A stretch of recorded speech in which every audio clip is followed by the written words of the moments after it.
que estamos solos, vamos a bajar un poco la luz quizá y vamos a hablar acerca de un amor de un sultán. Más que de un sultán, de un emir, de un delegado del sultán. Como ustedes saben, las huestes de Tariq Ben Ziyad desembarcaron en España ya en el 711, derrotaron al rey Rodrigo en la batalla de Guadalete y como resultado vinieron 8 siglos de dominación musulmana sobre la península. Cuando tuvo noticias de los triunfos de Tariq, el califa de Damasco, el califa era el que cortaba el bacalao, vivía en Damasco, allá en el Asia Menor. Y acá, en España, Tariq había tenido unos triunfos militares. Entonces el califa de Damasco dice, voy a mandar a otro general, voy a mandar, a ver qué pasa, a un gran guerrero que se llama Musa ben Nusair. Musa ben Nusair. Después de varias acciones, Musa se cansó y dijo, ¿qué me importa? Y dejó al frente del ejército a su hijo.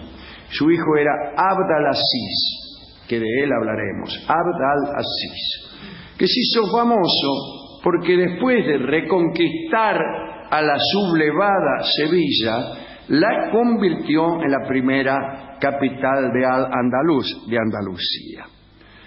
Entre los cristianos derrotados había quedado nada menos que la viuda del rey Rodrigo, que se llamaba Egilona.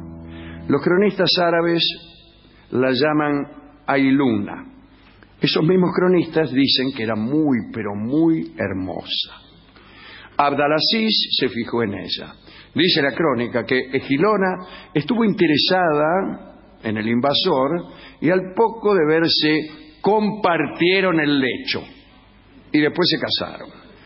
Este encuentro con una reina cristiana le convino por un tiempo a Abd al-Aziz. Los nobles visigodos abandonaron la resistencia.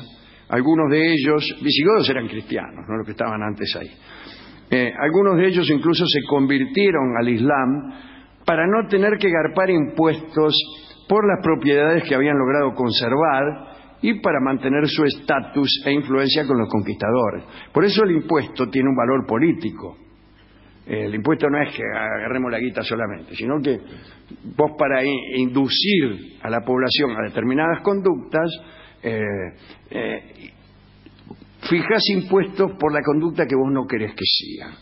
Por ejemplo, que sean cristianos. Entonces le pones menos impuestos a los musulmanes y los tipos se hacen musulmanes para no tener retenciones. Mientras los nobles visigodos cristianos pensaban en todo eso, dice el cronista que Abd al-Aziz enseñó sin tardanza a Egilona los elementos esenciales del amor árabe, que parece que son los mismos que en todas partes. Pero la joven se mostró como muy buena alumna. El caso es que enseguida tuvieron un hijo al que llamaron Azim. Este hecho, según el derecho vigente en el califato en aquellos días, realzaba automáticamente la condición de la madre. La madre del heredero obtenía muchos privilegios. Y Egilona, cristiana y viuda del rey Rodrigo, pasó a ser una sultana mora. O al menos eso pareció. Y este es el punto central de esta historia. Egilona y Abd al-Aziz vivían en Sevilla.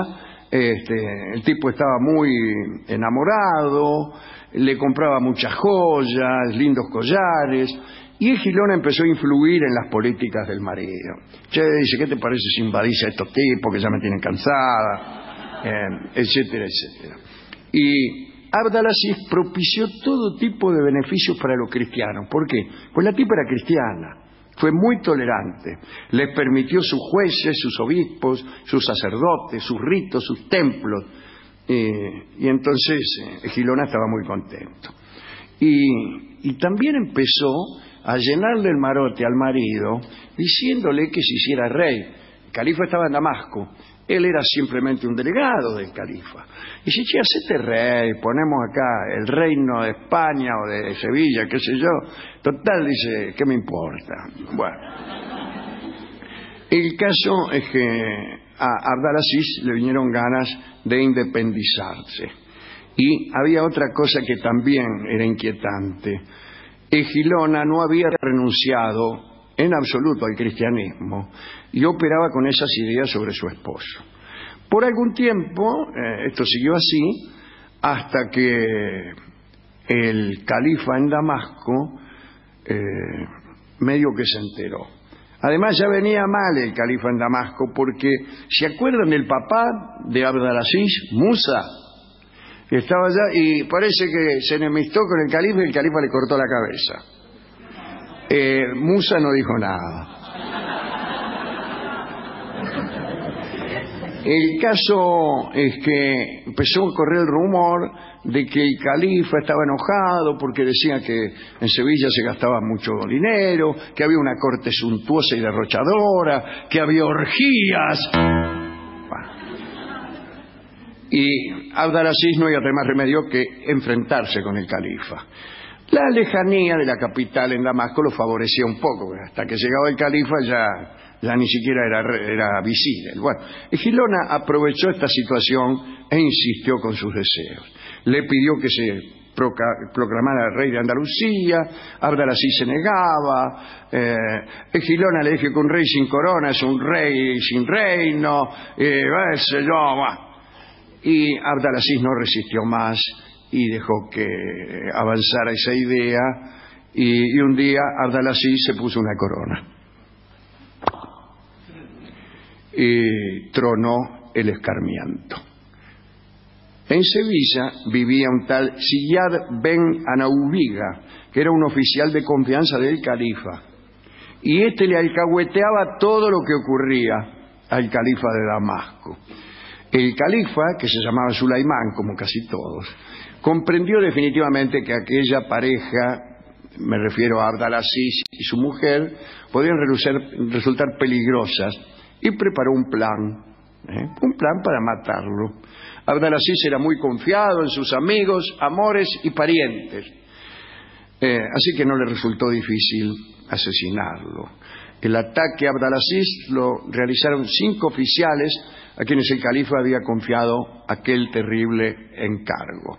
Una mañana, a la hora de la oración, Abdalaziz rezaba en la mezquita. De pronto se le acercaron unos tipos, entre ellos Ziyad, el que ortivaba todo a Damasco. Dice la crónica: ajeno a lo que le esperaba, el emir ni se movió. Ziyad sacó un puñal y lo ensartó bien ensartado. En realidad parece que no lo ensartó tan bien ensartado, porque Abdalaziz salió rajando y tuvieron que correrlo hasta que lo alcanzaran en un patio. Pero ¿a quién le importa esa dilación? Tenemos mucho que hacer. Lo mataron. Ziyad terminó de clavar el puñal. Era marzo de 716. Y después, para certificación del califa, le cortaron la cabeza a Abdalaziz y la enviaron alcanforada a Sulaimán. ¡Qué delicadeza! Dice, la cabeza en alcanfor, en fin, por delicadeza. 2 días más tarde, los conjurados mataron también a Azim, el hijo que Egilona había tenido con el gobernador. Y comenzaron así interminables luchas e intrigas. Entre el 716 y el 732 se sucedieron en territorio español 12 emires. Egilona pudo salir de Sevilla y llegar a Córdoba.